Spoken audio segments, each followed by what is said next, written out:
The wind rolled across the open plains like a restless ocean, bending the tall yellow grass in slow waves under the pale evening sky. Daniel Harper leaned against the fence post outside his ranch house, staring across the wide land that seemed far too big for one man. He had lived alone there for almost 3 years. The ranch was once lively when his brother had been alive. Horses had filled the corral, laughter had echoed from the porch, and the kitchen always smelled of fresh bread. But time had a way of scattering people like dry leaves in the wind. Now the ranch felt quiet, too quiet. Daniel wiped the sweat from his brow and looked toward the distant tree line. The sun was beginning to sink behind the hills, spreading orange light across the plains. Another long day finished. He turned toward the cabin when suddenly he noticed something strange in the distance. A figure. Someone was walking slowly along the dirt road that led toward his ranch. At first, Daniel assumed it was a traveler passing through. But as the figure drew closer, he realized it was a woman. And not just any woman. She was tall, very tall. Even from a distance he could see she moved with a powerful stride, her long coat swaying around her boots. Her dark hair blew behind her like a flag in the wind. Daniel frowned slightly. Visitors rarely came out this far unless they had business. He waited by the gate as the woman approached.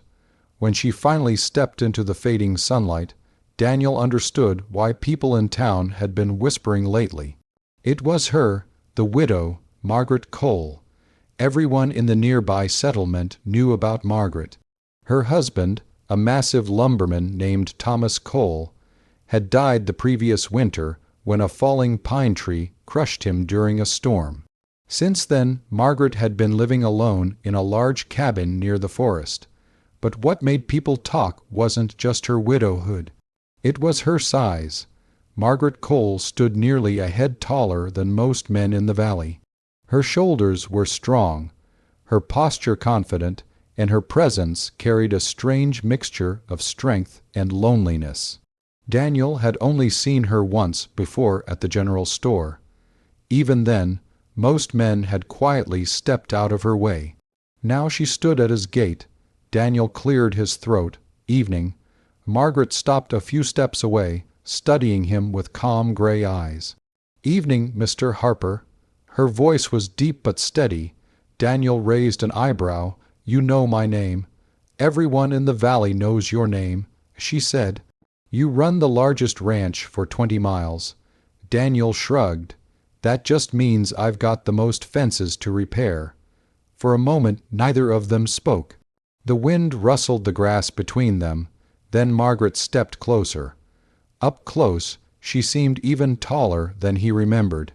But there was nothing threatening in her expression, only a quiet seriousness. "I hope I'm not disturbing you," she said. Daniel shook his head. "Not at all. Just finishing the day." She glanced around the ranch yard. "You live here alone, for now." Margaret nodded slowly, as if confirming something she had suspected. Then she surprised him.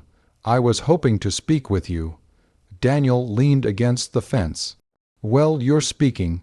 Margaret hesitated. For the first time, a hint of nervousness crossed her face. Daniel had expected confidence from someone like her. Seeing uncertainty made him curious. "Is something wrong?" he asked. She took a deep breath. "I know people in town talk about me." Daniel smiled faintly. "People in town talk about everyone. That's true." Her eyes lowered briefly. "But they also talk about you." Daniel crossed his arms. "Let me guess. Lonely rancher who spends too much time with horses." Margaret looked up again. "They say you're a good man." Daniel wasn't sure how to respond to that. The wind grew stronger as the sun dipped lower behind the hills. Margaret stepped even closer now, standing just a few feet away. For a moment she simply looked at him. Then, quietly but suddenly, she said the words that would leave him stunned. "I need to make love," she said softly. "Don't move." Daniel froze. His brain struggled to process what he had just heard. The wind howled across the fields. For several seconds neither of them moved. Daniel blinked. "Excuse me." Margaret realized how the words had sounded. Her eyes widened slightly, and a flush of embarrassment crossed her face. "That did not come out the way I meant it." Daniel rubbed the back of his neck, trying not to laugh. "Well, I was going to say that's the most direct introduction I've ever had." Margaret let out a long breath. "I'm not very good at these conversations. That much is clear." She shook her head. "I didn't mean it the way it sounded." Daniel leaned casually on the gate again. "Then maybe you should explain before my heart stops." Margaret looked down at the ground, clearly choosing her words carefully. "What I meant," she said slowly, "is that I don't want to live the rest of my life alone." Daniel listened quietly. "My husband and I spent many years together." She continued. "When he died, I thought the loneliness would pass." Her voice softened. "But it hasn't." Daniel's smile faded. Loneliness was something he understood well. Margaret looked back up. "I've watched people in town," she said. "Most of the men there either pity me or fear me."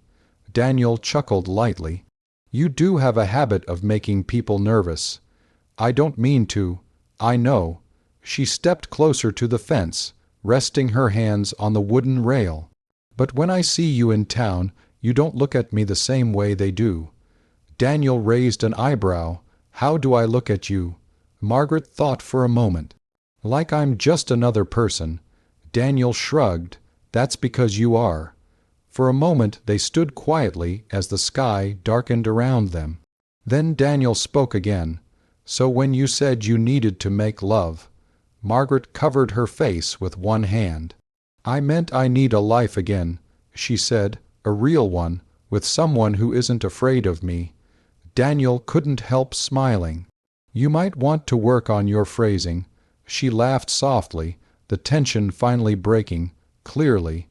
Daniel studied her carefully. Despite her height and strength, there was something vulnerable in her eyes, something honest.